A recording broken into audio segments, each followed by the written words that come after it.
the Nelsons would be separated from the Helm of Naboo and the remnants of Dr. Fate. They would die in Fate number 0, and Jared Stevens would become a new Fate. As for Alan Scott, though, he was not aged back to his true chronological age, and this was because the energy in his ring protected him from X-Dent's attack.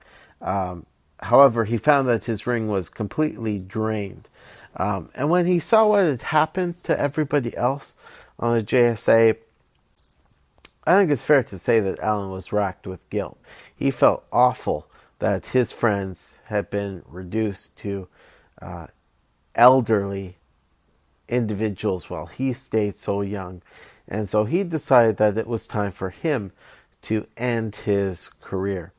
And the first moment of something approaching a very cordial relationship with the younger Green Lantern, Alan took off his ring, handed it to Kyle, and said, "There's no point in me recharging this ring. Kyle, you take my ring. Keep it as a reminder. You are now the last of the Green Lanterns. You are the last, the only Green Lantern." And with that, Alan walked off with Jay Garrick. So a nice little moment there between Alan and Kyle. Sadly, Kyle would be something of a klutz later on and drop Alan's ring. Hal Jordan, who is now Parallax, picked up the ring, threw it on the ground, and crushed it with his foot. So almost a decade later, when Alan would put on a ring and take the name Green Lantern once more, his ring was coming from a unique source. Let me put it that way. I won't spoil it just yet. And then at the end of Zero Hour, Alan was still in costume. He was amongst the heroes who were listening to Wave Rider explaining that thanks to the events of Zero Hour, history had been changed in slightly different ways, and the heroes could expect to find that certain memories of theirs had been altered in places.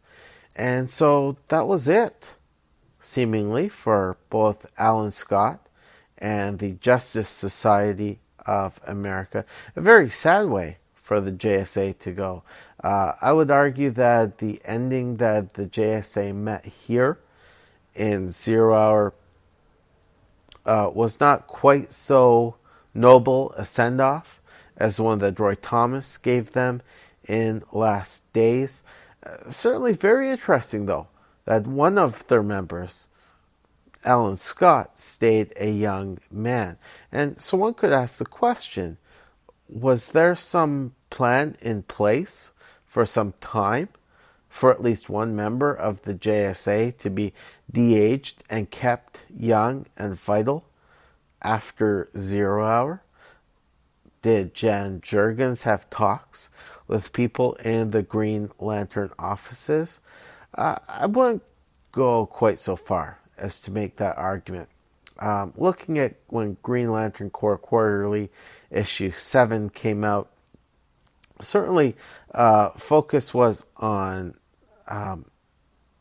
what was going on within the Green Lantern Corps universe. Green Lantern Mosaic was coming to an end. GLC Quarterly would come to an end, I want to say with issue number 8. And there were building concerns about sales figures for the main Green Lantern title. So I don't think that Alan was de-aged and given a new costume with an eye towards some greater plan within the general DCU. But I think certainly the changes that were made in Alan's costume were made to reflect a desire on the part of the GLC editorial team to bring Alan closer within the fold And who knows if there might have been some thought at one point of replacing Hal Jordan, not with a new, younger Green Lantern, but rather with Alan Scott.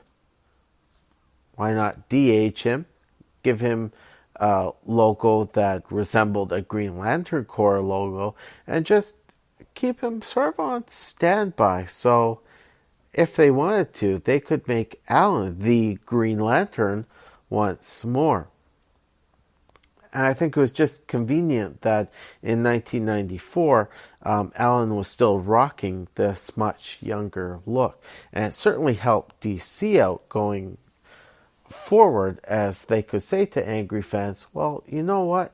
You've got at least one JSA still around. So take some solace in that fact. But certainly with the conclusion of Zero Hour, I know for my part at least, I thought that this was it for Alan Scott for good. I thought, if anything, we're probably going to see him as just a plainclothes, non-powered civilian who will check in on his friends from time to time and just see how they're doing. I wasn't quite so cynical back then. I wasn't so cynical as some readers may have been back in 1994, saying, yeah, you know what? He's still young. Is he really going to step away from superheroics? Not, to use the expression that Alan used back in Justice Society of America #1. And as it turns out, any readers who thought that this was not the end for Alan Scott were exactly right, as he would return very shortly following the events of Zero Hour. But I'm going to save that for my next Alan Scott Spotlight episode that'll come your way, I suppose, in a few weeks' time. It'll be an interesting recording, as during the second half of the 90s, Alan would go through a couple of, again, pretty significant transformations. There will be some important developments in his general character. I'm just looking forward to talking about that period, because for all 90s comics get a bad rap, comics for the second half of the 90s, particularly Green Lantern comics for the second half of the 90s, offered some pretty good stories. So again, I've got a lot of things going on. I've got to get back to my look at the Legends miniseries from 1987. I also want to get talking about Chapter House Comics. Again, they've got a great year-long story arc going on that's running through all of their company-owned titles, as well as Pitiful Human Lizard. But before that, episode number 104 will mark my return to my Wonder Woman Spotlight series.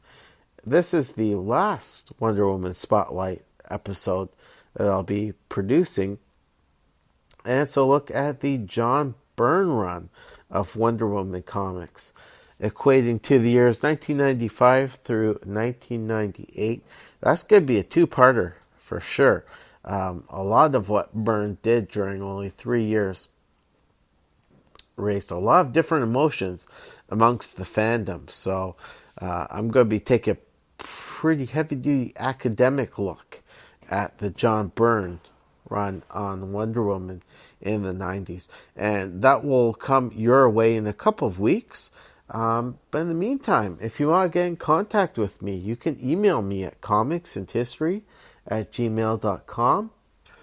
And or you can go on over to Facebook, like the Comics and History Facebook page there.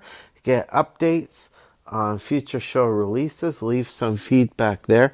Would love to hear your thoughts on Alan Scott in the Copper Age. Heck, I'd love to hear your thoughts on Alan Scott in any age. I'd love to hear your thoughts on any comic books from any age. Please do feel free to reach me either through the comicsandhistory@gmail.com email, or through the Facebook page.